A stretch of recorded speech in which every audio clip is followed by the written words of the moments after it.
नमस्कार, मैं प्रदीप कुमार, राजकीय महाविद्यालय खरखोदा में सहायक प्राध्यापक के पद पर कार्यरत। आज का हमारा विषय रामधारी सिंह दिनकर जी का जीवन परिचय व उनकी रचनाएं। रामधारी सिंह दिनकर जी आधुनिक युग के वीर रस के श्रेष्ठ कवियों में जाने जाते हैं। दिनकर जी स्वतंत्रता पूर्व एक विद्रोही कवि के रूप में स्थापित हुए और स्वतंत्रता के बाद राष्ट्रकवि के नाम से जाने गए। वे छायावादोत्तर कवियों की पहली पीढ़ी के कवि थे। एक ओर उनकी कविताओं में ओज, विद्रोह, आक्रोश और क्रांति की पुकार है, तो दूसरी ओर कोमल श्रृंगारिक भावनाओं की अभिव्यक्ति है। इन्हीं दो प्रवृत्तियों का चरम उत्कर्ष हमें उनकी कुरुक्षेत्र और उर्वशी नामक कृतियों में देखने को मिलता है। दिनकर जी का जन्म 23 सितंबर 1908 को बिहार के बेगूसराय जिले के सिमरिया नामक गांव में हुआ था। उन्होंने पटना विश्वविद्यालय से बीए किया। दिनकर जी संस्कृत, बांग्ला, अंग्रेजी और उर्दू के विद्वान व्यक्ति थे। उन्हें इन भाषाओं का अच्छा ज्ञान था। बीए की परीक्षा उत्तीर्ण करने के बाद वे एक विद्यालय में अध्यापक हो गए। सन 1934 से सन 1947 तक बिहार सरकार की सेवा में सब रजिस्ट्रार के पद पर नियुक्त हुए। प्रचार विभाग के उपनिदेशक पदों पर कार्य किया। 1950 से 1952 तक मुजफ्फरपुर कॉलेज में हिंदी के विभाग अध्यक्ष रहे। भागलपुर विश्वविद्यालय के उपकुलपति के पद पर कार्य किया और इसके बाद भारत सरकार के हिंदी सलाहकार भी बने। दिनकर जी को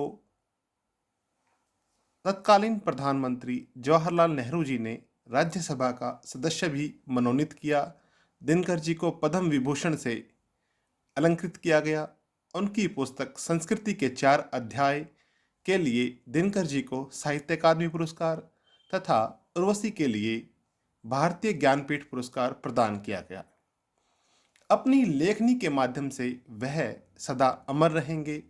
द्वापर युग की ऐतिहासिक घटना महाभारत पर आधारित उनके प्रबंध काव्य कुरुक्षेत्र को विश्व के 100 सर्वश्रेष्ठ काव्यों में 74वां स्थान दिया गया है। दिनकर जी बिहार विश्वविद्यालय में हिंदी के प्राध्यापक व विभागाध्यक्ष नियुक्त होकर मुजफ्फरपुर पहुंचे। जैसा कि आप सभी को पता है, हमारा देश भारतवर्ष सन 1947 में आज़ाद हुआ, स्वाधीन हुआ। 1952 में जब भारत की प्रथम संसद का निर्माण हुआ तो उन्हें राज्यसभा का सदस्य चुना गया और वह दिल्ली आ गए। दिनकर 12 वर्ष तक संसद सदस्य रहे। बाद में उन्हें सन 1964 से लेकर 1965 ईस्वी तक भागलपुर विश्वविद्यालय का कुलपति नियुक्त किया गया। लेकिन अगले ही वर्ष भारत सरकार ने उन्हें 1965 ईस्वी से लेकर 1971 ईस्वी तक अपना हिंदी सलाहकार नियुक्त किया और वह वापस दिल्ली लौट आए।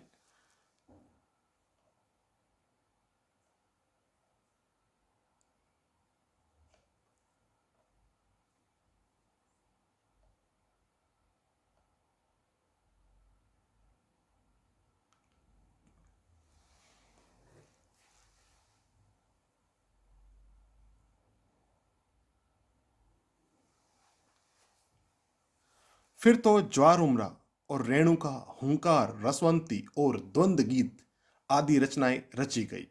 रेणुका और हुंकार की कुछ रचनाएं यहाँ वहाँ प्रकाश में आई और अंग्रेज प्रशासकों को देर न लगी कि वे एक गलत आदमी को अपने तंत्र का अंग बना बैठे हैं और दिनकर की फाइल तैयार होने लगी। बात बात पर कैफियत तलब होती और चेतावनियां मिला करती। 4 वर्ष में 22 बार उनका तबादला किया गया। रामधारी सिंह दिनकर स्वभाव से सौम्य और मृदुभाषी थे, लेकिन जब बात देश के हित अहित की आती थी तो वह बेबाक टिप्पणी करने से कतराते नहीं थे।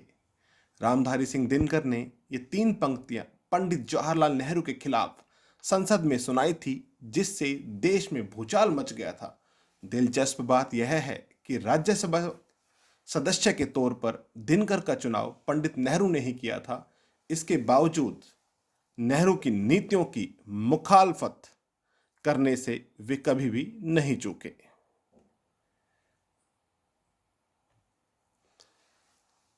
नेहरू जी के खिलाफ बोलते हुए वे लिखते हैं, देखने में देवता सदृश लगता है, बंद कमरे में बैठकर गलत हुक्म लिखता है।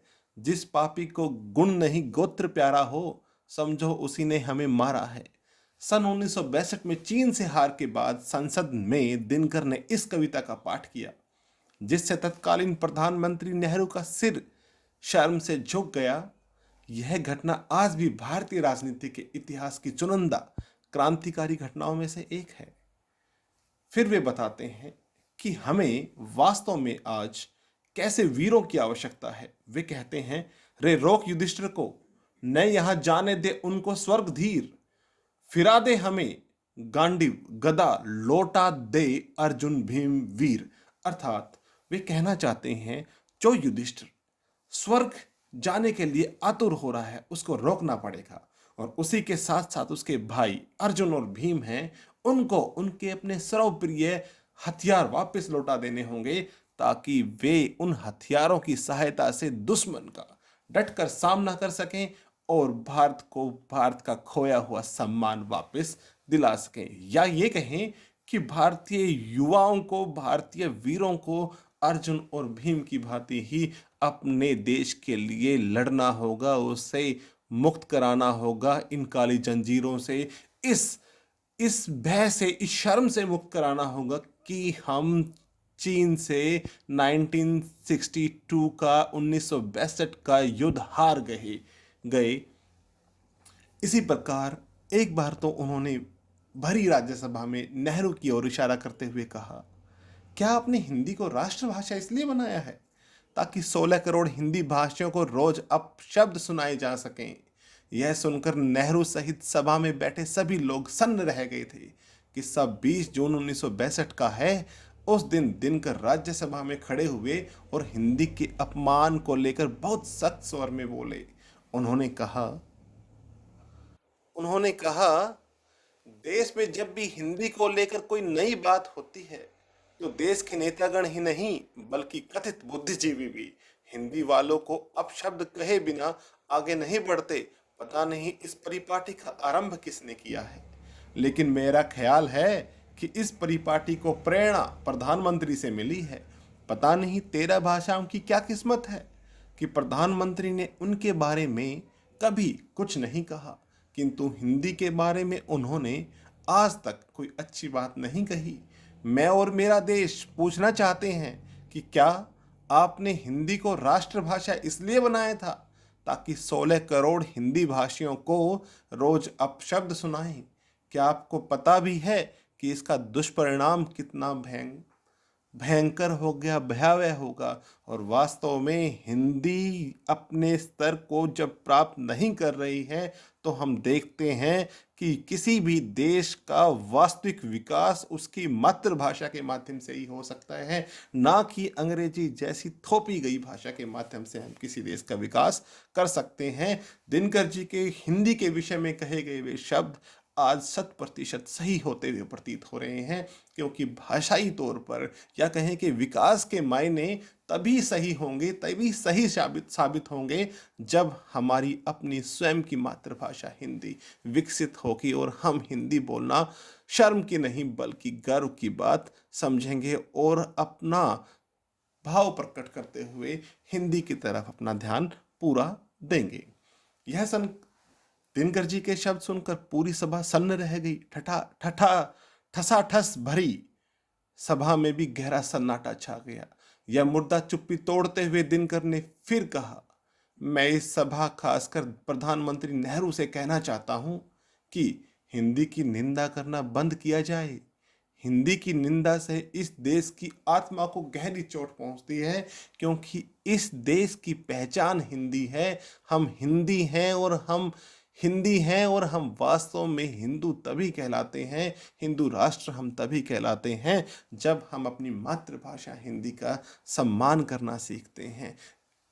इसी श्रृंखला में दिनकर जी की कुछ मुख्य कृतियों के विषय में जान लेना आवश्यक होगा। दिनकर जी ने सामाजिक और आर्थिक समानता और शोषण के खिलाफ कविताओं की रचना की। एक प्रगतिवादी और मानववादी कवि के रूप में उन्होंने ऐतिहासिक पात्रों और घटनाओं को ओजस्वी और प्रखर शब्दों का ताना बाना दिया। उनकी महान रचनाओं में रश्मिरथी और परशुराम की प्रतीक्षा शामिल है। उर्वशी को छोड़कर दिनकर की अधिकतर अधिकतर रचनाएं वीर रस से ओतप्रोत हैं।